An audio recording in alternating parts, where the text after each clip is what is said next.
Hi there, welcome to my channel, and today we're going to be making the most delicious and saucy plant-based spaghetti and meatballs. This is by far one of my family's favorite pasta dishes, plus it's so simple to make and does not require too many ingredients. Now let's get right into the recipe. To my food processor, I'm going to start off by adding in 400 grams of canned chickpeas. These I've already rinsed and drained. Next, I'm going to add in 200 grams of cooked quinoa.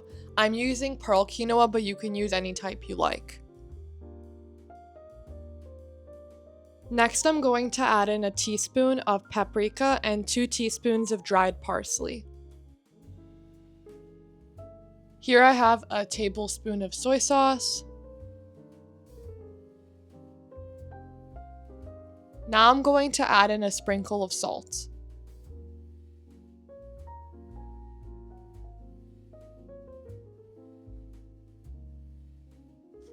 And a little shake of black pepper.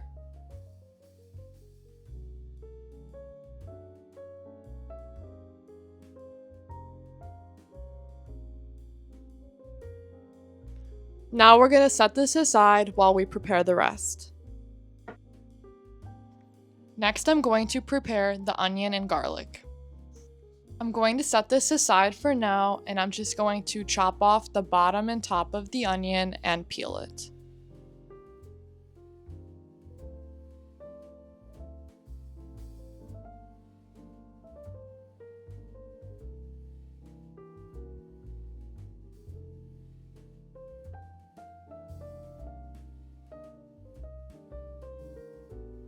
Now we will only need half, so I'm going to set the other half aside, and then I'm going to roughly chop this because the food processor will do the rest.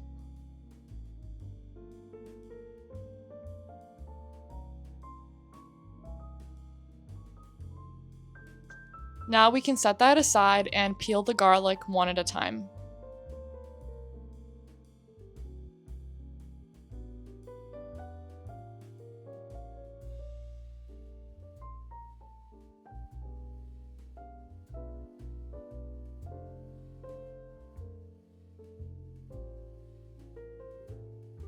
Now I'm going to take my garlic and slice it into smaller pieces, making it easier for the food processor.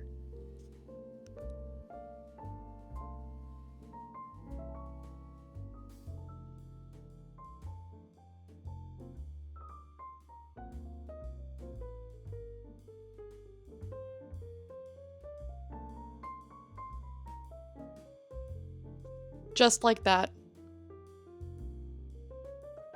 Now I'm just going to add these in.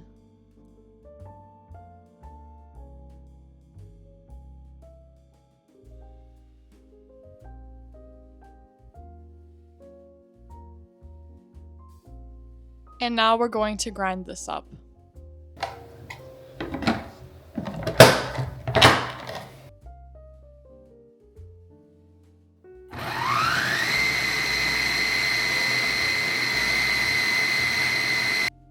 So my dough just finished, and as you can tell, it's very nice and creamy. Now I'm going to add in the last ingredient, which will be chickpea flour. Now I'm going to add in half a cup of chickpea flour. I found that chickpea flour is the best binding agent for this recipe because it really helps it stiffen up. And now we grind this up again.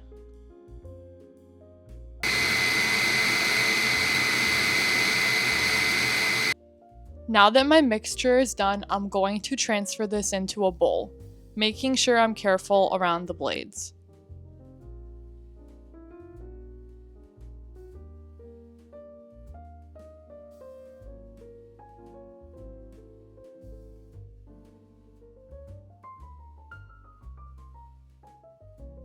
If you're enjoying this recipe, then please make sure to like and subscribe so you can get notified anytime I post a new video.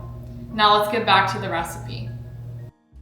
And lastly, I'm going to add in 1/4 cup of chickpea flour. I like adding a little bit more afterwards because it helps making it easier to roll and does stiffen it up more.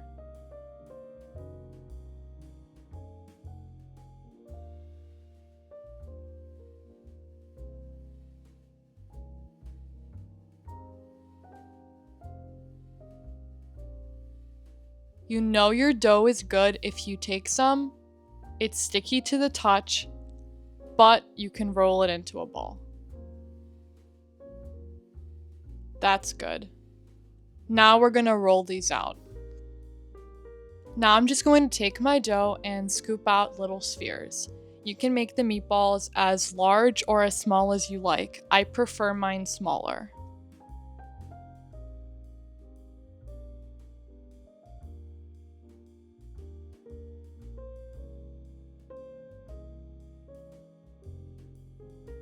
Here I have 24 meatballs, and that's enough for my family, so I'm just going to take my extra and refrigerate that for either tomorrow or the day after.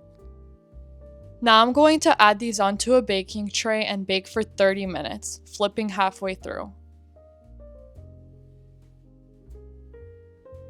And voila, here we have our meatballs.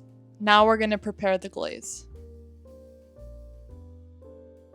Now I'm going to heat up my cast iron. You'll know it's ready when you can touch the side and it's hot, but make sure not to heat it on too high of heat because it will maintain that temperature. I'm going to start off by adding in 2 tablespoons of soy sauce. Next, I'm going to add in 4 tablespoons of marinara sauce.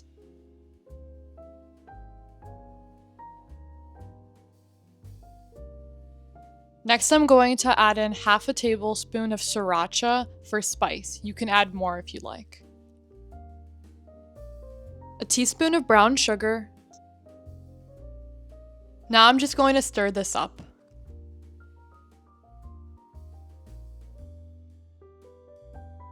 You can use pretty much any glaze you like barbecue, or you can make it spicier. This is just the way I prefer eating it.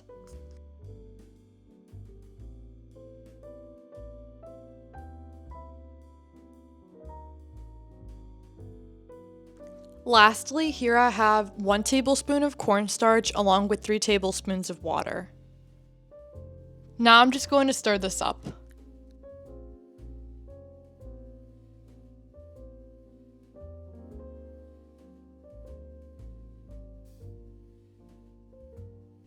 I'm just going to use a mini whisk to really incorporate all the ingredients.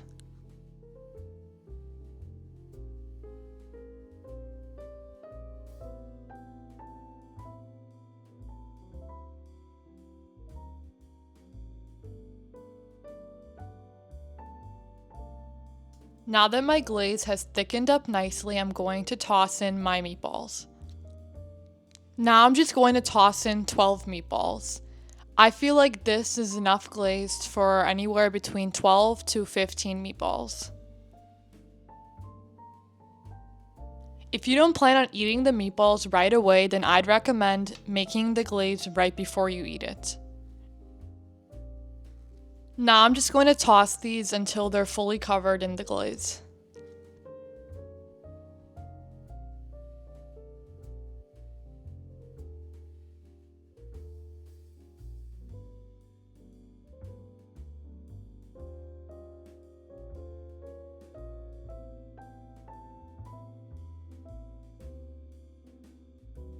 Now I'm going to turn off the heat and serve with spaghetti and marinara sauce.